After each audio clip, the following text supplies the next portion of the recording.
it is. We got company. We got company. Get out the good cake. Throw on a pot of coffee, okay? Not just company. How about let's see, I think 21 Brier appearances. You've won 6 in the last 7 years. Olympic gold, of course, in 2006. Bronze in the gold. The Worlds in 2017. Multiple Grand Slams. And we're talking about the one and only Brad Gushue. How are you, Brad? Come on in. Come on in. Take a seat, Brad. Take a seat. Thanks for having me. Yeah, it's great to have you. The one you won, there's tons to get into with your team changing and finding your cadence pretty quickly and everything. When you won that Brier in 2017, I was reading this morning that it was first time in 41 years since Newfoundland had won it. So I'm doing the math back in 1976. Warren would probably know the winner, but what was that like, the celebration? Walk us through that when you went back. The curling community must have been absolutely upside down. Yeah, I actually know the winners as well. It was Jack McDuff, Toby McDonald, Doug Hudson, and Ken Templeman.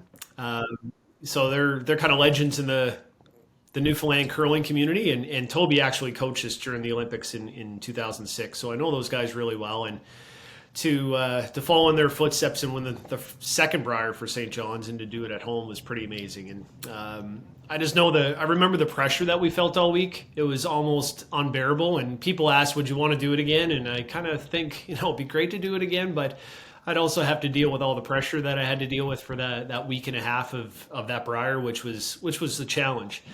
But when we actually pulled it off and won that last night, it was just kind of a release of all that tension and the excitement and the way the crowd embraced us throughout that whole week. It was a party that went well into the next morning. And I'm sure, yeah. I'm going to say like 9 o'clock the next morning before we shut it down. Guys were going to the airport, and we actually finished it off with breakfast at the hotel and then went to bed. So it was a wild night. The Olympic gold must have been the same. That's several years before you win your Brier.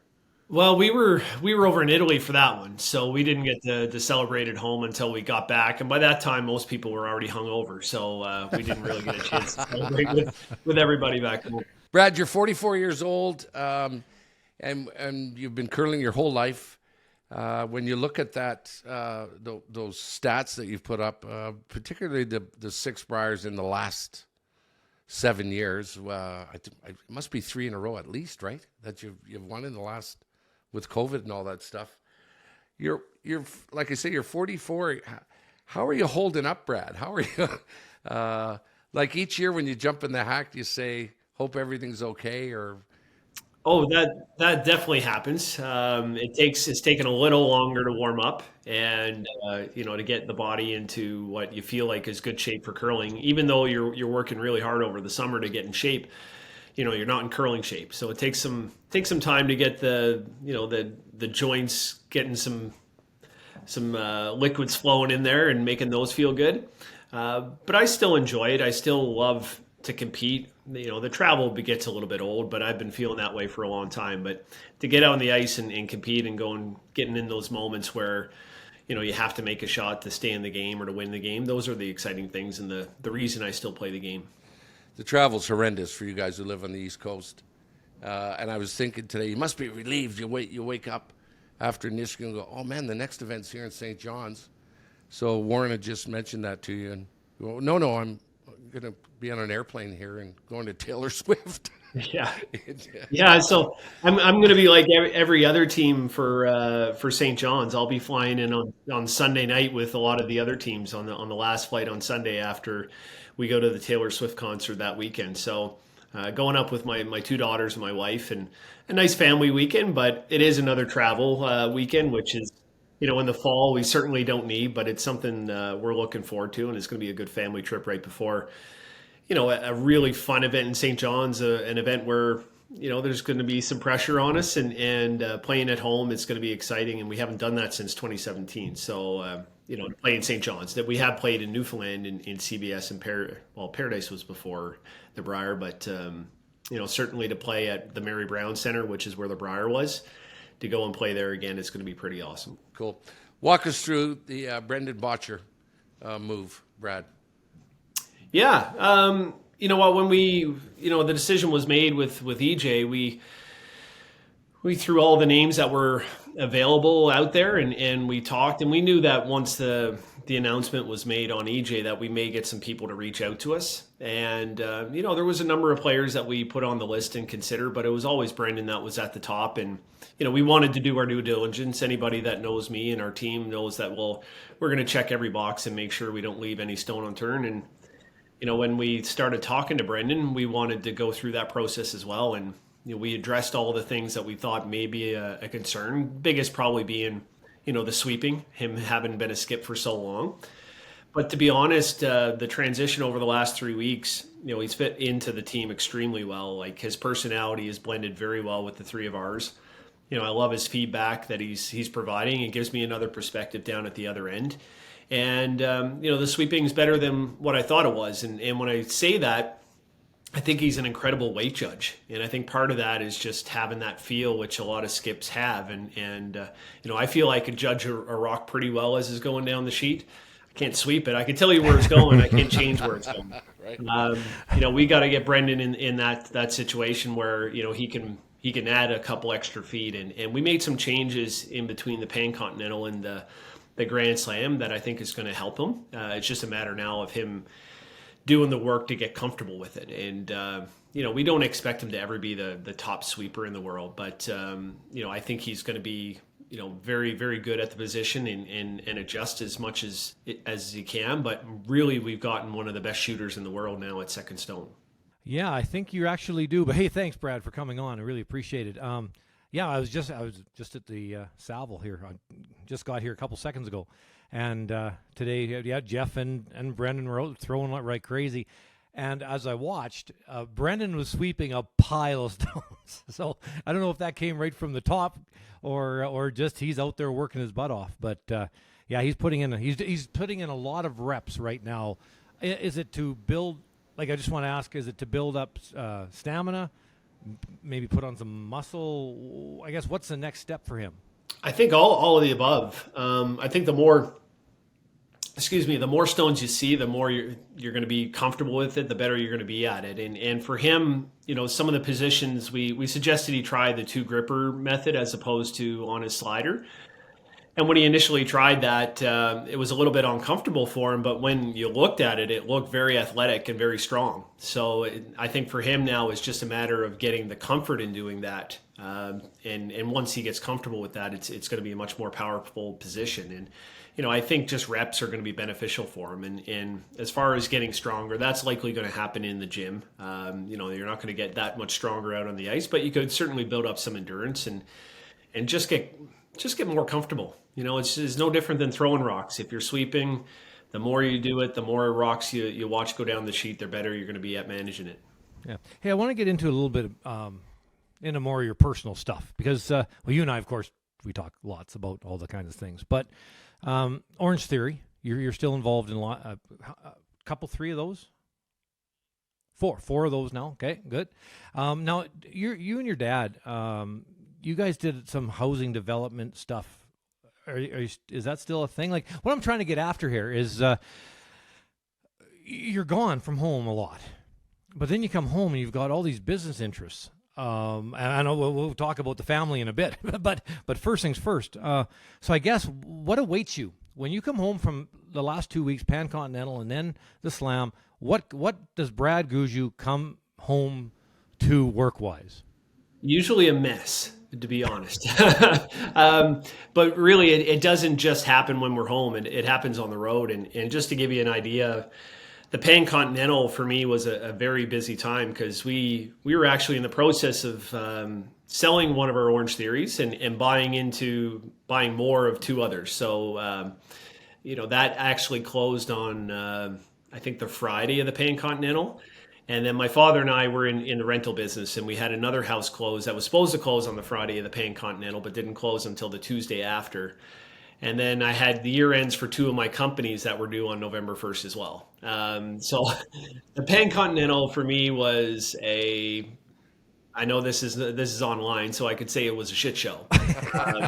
And We were going to say it for you if you. yeah, hadn't, no, so- it was a complete one, and then once we got into the Grand Slam, things started to settle down, and I just pushed some stuff off until we were done because the Pan Continental was such a mess for me work wise. And then now that I'm home, is now kind of getting to all the stuff that I delayed for the last week and getting caught up. And then you also have to try and get ahead because, the event here in St. John's in a couple of weeks, I want to be able to devote 100% attention to that. So to do that, you almost got to try and get ahead of your work. So in a week's stretch or week and a half stretch, you got to catch up, do the normal work and get ahead. So it does become a little bit busy, but I've got some really good managers with me. And on the rental side, my dad takes on the majority of the work when I'm gone, and we got a property management firm as well. So it's busy.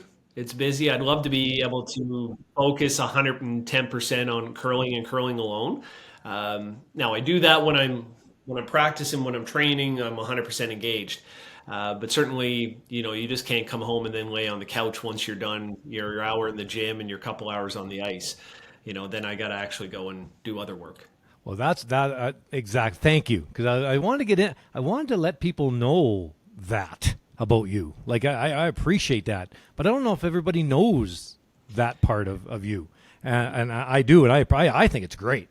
Yeah, it is. It's good, but it's bad as well because now, at my age, being 44, we're now competing against 25 and 30-year-olds that are 100% curlers. They train, they practice, and that's all they do. They don't have the distractions on the ice, and by no means am I advocating for one way or the other. I think there's benefits to my lifestyle versus what they're doing as well. But it certainly makes it a bit of a challenge to compete. And I think just age in general, it makes it harder when you're playing 25-year-olds and they don't even practice slide and just jump out on the ice and start throwing. And I'm like, I got to get 4 practice slides in before I can even attempt to throw a rock. So Right.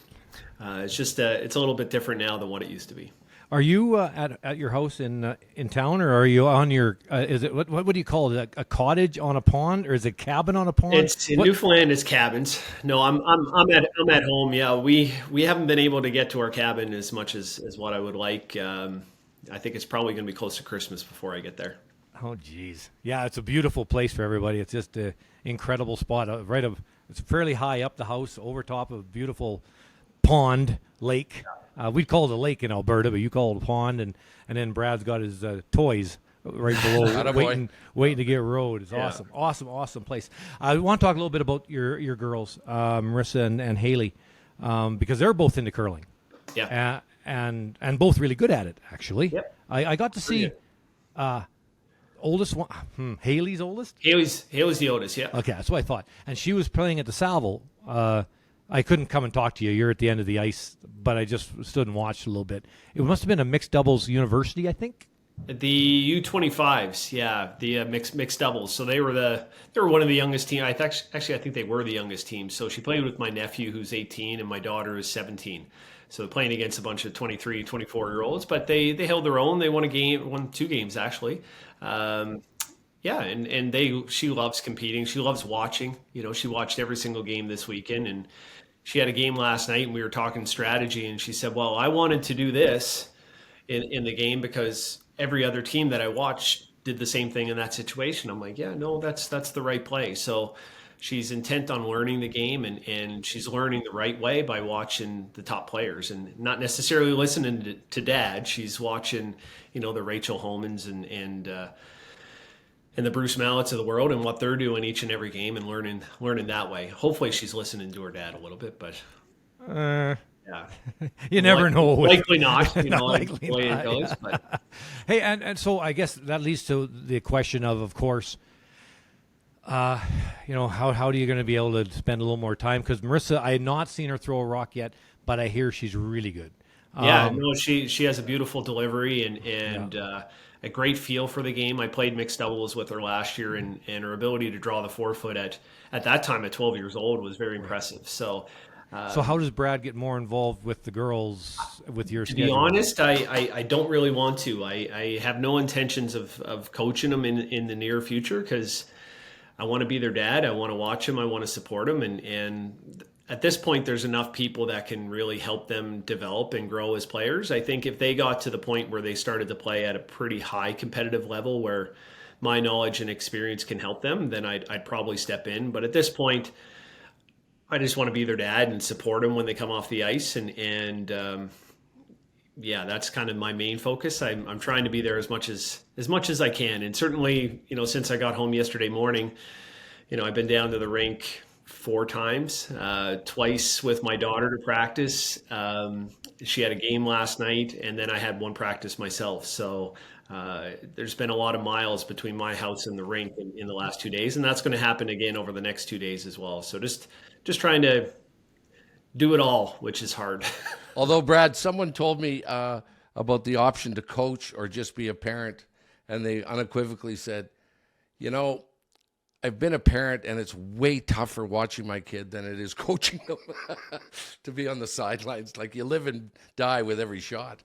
It could be. At this point, though, I don't know if I can commit to the whole team as a coach either. So that's the other side of it. But I want to separate myself a little bit from it for the time being. And if she gets to the point where they can win a Canadian junior or even gets to the point where she's playing on tour and maybe becoming a slam team if they ever want to do that, then I think I'd probably step in and try and see if I can help them get to the next level. But the stuff that they're learning now, there's several players and then people around the province that can help them with that, and they've got some good coaching right now. So I'm trying to stay back and stay out of it as much as I can. Thanks for joining us, Brad.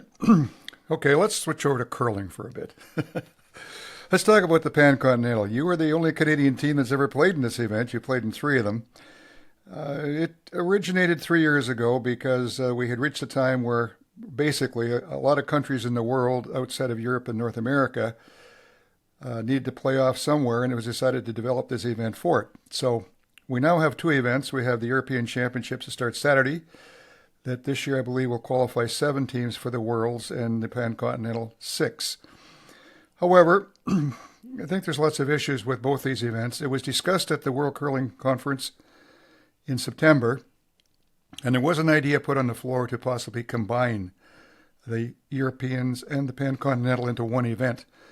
And of course, you'd end up with B, C, D, maybe even E sections. It would become a ladder system. What's your view on all this whole thing? Do you think that's the way to go, or do you think the way they're doing it right now, which is very unbalanced, to say the least, is the right way? I think combining the Pan-Continental and the European just makes it the World Championships, if I'm not mistaken. I certainly don't advocate for what they're doing right now. I think the Pan-Continental is certainly being run like an event that they don't want to be running. There was little to no advertising dollars that were put into that event. We went to a couple restaurants in Lacombe, and people recognized us when we went in, and they asked us, what are we doing in town? And we had to share with them that we were there for the Pan-Continental. So I would certainly like to see that event go away. I can't speak to the Europeans. I think some of the European teams enjoy that, and it's been a little bit more traditional over there. But the conversation amongst a lot of the top players in the world is basically, we would like to see, if you're going to have 13 teams at a world championship, maybe have 10, 11, 12 of them qualify from the world rankings. So your top team from each country would qualify you. So you pick your top 10 or 11 countries, and then you have kind of a last chance event where if some of the teams that are from 11 to 30 in the world want to attempt to get into the World Championship, they could have playoff in a last chance qualifier. I think you're ultimately going to get to very similar teams. You eliminate the expense of having a European Championship and a Pan-Continental Championship, and you run a last chance, which can be run very much like just a general cash deal. I don't know if that's been brought up or if it would ever fly. I think the issue is the teams below. So if they were to do this correctly, you probably got at least 3 divisions and maybe 4. I mean, they're doing that with the Europeans now. They're down to, I think, 3. And you probably got 10 teams in each division. And each year 2 teams go up and probably 2 teams go down from each division. And in the case of Division 1, as you suggest, maybe the top 6 countries from the last year's Worlds are automatically in. And those positions that are being played for is for the final 4 spots. But I think the other thing is it needs to be 10 teams, and I know there's struggle. And again, it's the force from the smaller nations that want to be in the World Championship. That's why it's 13. But I mean, I'm looking today at the teams that should be in the World Championship. And, you know, there's 5 from the Pan-Continental, and there's probably 5 from the Europeans. When you get below that in the pool right now, you're going to have teams there that really have no chance. So, you know, I think but it's an interesting. I like your idea, Brad. I like your idea because then that does open up the door for a B group, C group. But I think, wonderful. Yeah, no, I listen. I think there needs to be some evolution in the system right now. What we're doing is not really. It's not growing the game. It's taken away 2 weekends from teams that are playing on tour. There's a lot of cost involved to it. It certainly doesn't seem like the proper solution. I think there's a better one out there. It's just the willingness to putting that in place. And you know, I kind of would advocate for the world ranking system because that's going to encourage some of the teams that are trying to make it into a world championships to get out on tour. You know, to travel to Japan, to travel to Canada, to travel to Europe, to play in some of the events that are available, and try and earn those points. I think that's going to help grow the game on multiple levels. You know, you're going to get the tour teams out there learning. The events are going to see more teams competing in them. You know, that's the growth I think where we should be looking. So back to the Pan-Continental, one more thing. So you played a Chinese team in the semifinal that. We really hadn't seen much of a team from China for about 4 years, and you run into this buzzsaw. I watched that game, and I'm going like, wow, these guys, they didn't hardly make any errors, particularly in calling the game and certainly in throwing. And were you sort of surprised of where that came from? Yeah, we lost to the Japanese team in the semifinal, and I think that was more of a self-inflicted error. I probably had my worst game of the year, and we made a bunch of mistakes as a team. Not taking anything away from them, they played much better than they did against us in the round robin, but we made a lot of mistakes in that game. The Chinese team, I think, played extremely well against Schuster in the other semifinal. You know, so they, you know, it's just these teams are good enough to beat any team on a given day. You know, are they a top 10 team in the world? Not yet, but I think the talent in Asia is getting better. Like each year that we went to the Pan-Continental, the Koreans have sent a different team, and they've all been really, really good and really, really young, like teenagers. So I certainly anticipate in the next probably 5 to 10 years, if they continue at it, you're gonna see, you know, a Korean team enter into the top 10 and top 15 in the world rankings, similar to what you've seen in the women's side. And certainly Japan, you know, has some depth as well. It's definitely a growing market over there for the game of curling, and you know, that's kind of exciting. Brad, you brought up this, you know, the evolution of the game. You'd like to see something there.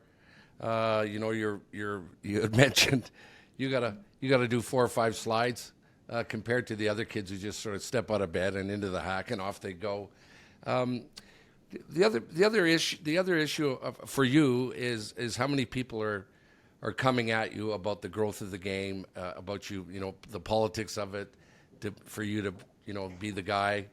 You are the, you know, the Wayne Gretzky of curling, and people are, you know, they want you to do other stuff than just curling to grow the game. Are there enough?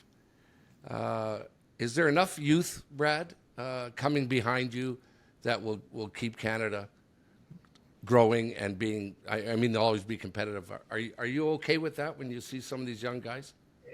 I think in Canada, it's a little bit concerning. I think, you know, when you look at the younger players, I think, you know, Brendan is obviously a guy that you would look to take the torch after, you know, someone like myself or you know, Kevin Cooey kind of decide to step away. You know, but Brendan's 32, so like he's young. I'm 44, so he's a lot younger than me. But he would still be older than what Bruce would be at 30 or Ross White at 25. Then you go down beyond that. You have Tyler Tardy, but we don't have many players between 20 and say 27 years old. There's just not a whole lot of them that are competing at a slam level. So that's a little bit concerning, because once you get to the slam level, it's a couple years of learning how to win at a slam level. So, we're going to have a dry stretch, I think, for a while in the men's side. Unless the older players or a player like Brendan's can bridge the gap until we see some juniors kind of come up and make a dent into the men's game. But it's a little bit concerning. I won't lie to you, and especially when you see Scotland and the way they're kind of churning out good young teams. You got Craik, you got White, and obviously Bruce is a little bit older now, but they're all really good and really young. So what about Canada? Are we going to be okay? Well, I think we'll eventually be okay. I think we do need to evolve and change the way we produce top teams. And I have a lot of respect for Dave Murdoch and some of the stuff that he's trying to do. But there's some obstacles that we have in the country right now. It's a huge country, and getting our top players kind of together to train and compete. And that's hard to do at our level. It's even harder to do at a junior level. Like we get funding from Own the Podium and from the Curling Association to help put together training camps. That's not necessarily available to 17, 18, 19-year-olds across the country. So what you end up happening is you play more regional, and being more regional, you probably don't get the strongest four players until they get a little bit later in their careers. Mike McEwen brought up a good point about the scheduling. I think it was last week or 2 weeks ago, and really the void after the Grand Slam in January, between that and the Brier, for you guys, there's not, or I shouldn't speak for you, but almost nothing, if not nothing, and that's really hard for me to fathom. Because that's a perfect time of year for the sport of curling. That's the time when everybody wants to watch it. People are into it. It's cold outside. Let's watch some curling. But there isn't really the tour curling, the great curling, when you guys get to play against Bruce Mowat. That's what everybody wants to watch. You got Schwaller and Retornaz and Mowat and you, the top four teams in the world, clearly in the semifinals. Like that's perfect. I'd like to watch it more. Oh, we've got the schedule completely wrong in our sport. You're 100% right. In February and March, we're in the middle of winter. That's when curling should be on TV. It's when people should be going to curling clubs. And yes, we do have the Scotties and the Brier during that period, but I would be a fan of having a national championship even in the fall or much later in the spring or in the winter or early spring. And have some tour events in January, February, March. Right now, it feels like we're playing our bigger events, the bigger tour events, when you could be actually out golfing. We're playing at Charlottetown in the middle of September, and we're playing the points bet in Calgary when it was 25, 30 degrees outside. We should be really playing a ton in January, February, March, and there is a huge lull in the schedule, especially for a team like ours now that get through the CTRS. Like, we don't even have our provincial championship. So our full month of February is off. We don't play an event, and we can't find an event anywhere in the world, which is not a good thing. And that's certainly something I would love to see evolve in the next couple of years, a full schedule overhaul. And you need the WCF, you need Curling Canada, you need the World Curling Tour Grand Slam, everybody to kind of come together and say, how do we lay this out properly? And you got to get well ahead of it, because there's sponsor and TV obligations to each one of those organizations. So if they're not talking now, like it's not going to happen for another 4 or 5 years. Well, you're the big guy, Brad. So how in the heck are you going to get that meeting to organize? You're the big dog. Wow. I'm just wondering. We got Moose Jaw this year for Men's Worlds. There's got to be a way to get the group. That was kind of the direction of this, like to get the group together for this round the table talk. It seems to me, I guess we're business people, so it just seems to me that it would be so simple. Yeah, well, it is simple. It's just getting everybody together and getting everybody aligned. It's right now there's definitely different priorities between each one of the organizations. And it's just aligning the priorities to realize, you know what, it's better for all of us if we're all successful and all doing what we want to achieve. And there's a way to get it done. It's just getting everybody together and putting the egos aside and making it happen. And I do think a guy like Nick is certainly, and Nick's the going to be running the curling group in the Grand Slam. I think that's something that he's really aspiring to achieve over the next couple of years, and he certainly has the willingness and the energy and the personality to make something like that happen. So if he needs my assistance in any way, which I know he doesn't, hopefully he can make that happen. And it's an essential piece to growing our game to the next level. We've got to get the schedule much better aligned than what it is right now. You're not afraid to speak your mind, Brad, and I'm not being funny. I'm not being funny about this. And like Kevin said, how are you going to get this thing to fix it up? Well, just jump on a podcast and say the scheduling's effed up. Yeah, no, it is. I speak my mind, and if I'm wrong, I'm usually not afraid to admit it. But you know what? I am who I am. That's one of the best things about getting older is you realize who you are and you realize who your friends are and who like you and who supports you. And the rest of the other people, if they don't, then maybe they don't understand you as well. So, I'm in a different place than what I was 20 years ago. And, by speaking up, I never try to do it with any malice. It's just to bring points to everybody and let people know where I stand. And, at least everybody knows where I stand. It's not a hidden secret, or you're not wondering what's Brad thinking. Usually, you've already heard. Well, you make for a great interview. There's no sitting on the fence. So I really appreciate you coming on, Brad, and way to hit the ground running. With the new team and whip.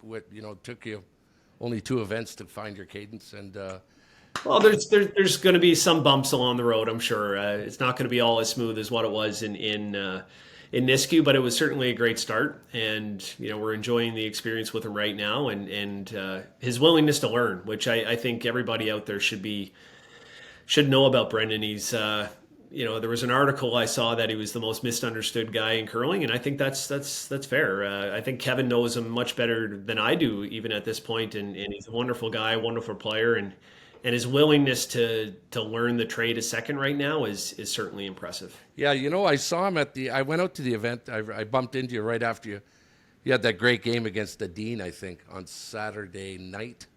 Saturday. And you guys were ripping off, and I saw him. I was like, "How's it going there, Mr. Sweeper?" And I could tell the guy was he's kind of like tired. He's like, "Jimmy, I've swept a lot in my career, so don't, I'm not, this isn't like I'm brand new here," right? He made a point of saying, "Don't worry about me, I can sweep," and you love that about Brendan. Brad, good luck, man, the rest of the season. I'm sure we'll have you on a couple more times. Really appreciate it, and congrats on an early start with the new team. Thanks. Appreciate it, guys. Thank you. Hey, thanks, Brad. Okay, Brad. See ya.